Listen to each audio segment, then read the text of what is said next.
Hello everybody, I'm here to read the next couple of chapters of Crindle Cracks, the last couple of chapters you will get before the half term, so I hope it doesn't leave us waiting on too much of a cliffhanger. Chapter 26, we are in the middle of a flashback for Winston, who is Ruskin's dad, because we are finding out that Winston was the person who stole the baby crocodile that turned into the Crindle Cracks, so let's find out. Winston got dressed and went to the zoo. When he told them about the missing crocodile, they instructed him to go and never come back. He would never be allowed to look after animals again. Winston went home and put his uniform in a suitcase under his bed. Then he sat at the kitchen table in his pyjama bottoms and a white vest and said, "I want some toast." Wendy said, "Why don't you go out? I thought you said you had a friend." "I was wrong," Winston said. "It's too dangerous having a friend. I shouldn't have interfered. I'm not going to interfere with anything from now on." A few days later, Wendy gave birth to a son. "What shall we call him?" Wendy asked Winston. "I don't mind," he replied, "but you must have a preference." "I don't want to interfere," he said. "Then I'll call him Ruskin," Wendy said. Chapter 27. After he'd finished telling his story, Winston fell asleep. Ruskin stared at his dad. He looked at the wrinkles round his eyes and the grey hairs already appearing in his thinning hair. He looked at the dirt beneath his dad's fingernails and the holes in the white vest.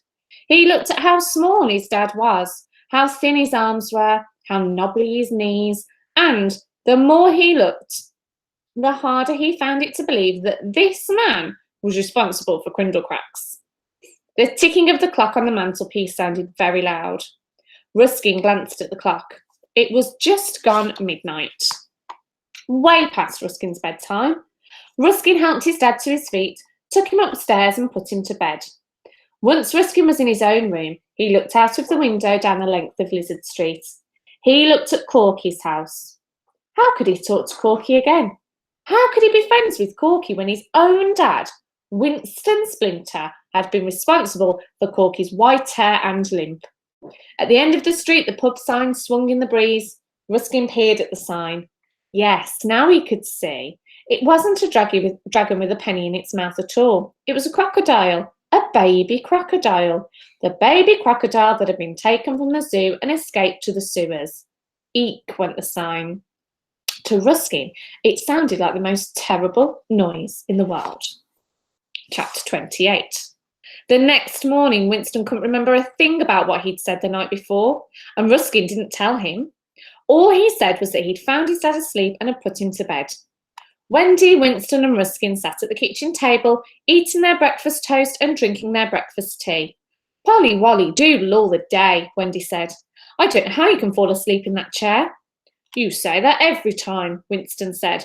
"Well, it's true," said Wendy. "All the legs are wobbly and it creaks when you move about." Ruskin asked, "Why don't we get a new one then?"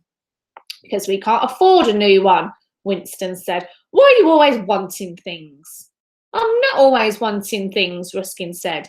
"Yes, you are," Winston persisted. "Give me this, give me that. It's not my fault I haven't got as much money as Elvis Cave's mum and dad. It's not my fault I haven't got a pub with a stained wood bar and satin cushions and a carpet with red roses on." As Winston spoke, he sprayed Ruskin's face with bits of toast and marmalade. "Calm down," Ruskin said. "Don't tell me to calm down," Winston continued. "It's not my fault I can't afford to put new windows in and we have to stare at old newspaper instead." A bit of toast went into Wendy's eye. "Ouch," went Wendy. Then she said, "Oh, Polly Wolly doodle all the day. Do shut up, Winston. Otherwise I'll have to have a bath to wash away all the bits of toast you're spraying everywhere." But Winston just kept on talking. "It's not my fault I have to wear these mouldy pyjama bottoms and a vest with holes in. It's not my fault I haven't got any friends and I watch telly all night. It's not my fault I haven't got a job and have to look after toy animals instead of real ones." Bits of toast and marmalade were flying everywhere now. They stuck to the ceiling and stuck to the walls. "My kitchen's a mess," Wendy cried. "Stop moaning, otherwise everything will be covered with toast and marmalade." But Winston wouldn't stop. "It's not my fault we've got the biggest drain in front of our house and it goes kerplunk. It's not my fault Elvis's ball goes da-boing and smashes everyone's windows. It's not my fault we live on a street with dark bricks and cracked pavements and a road that's got holes in it.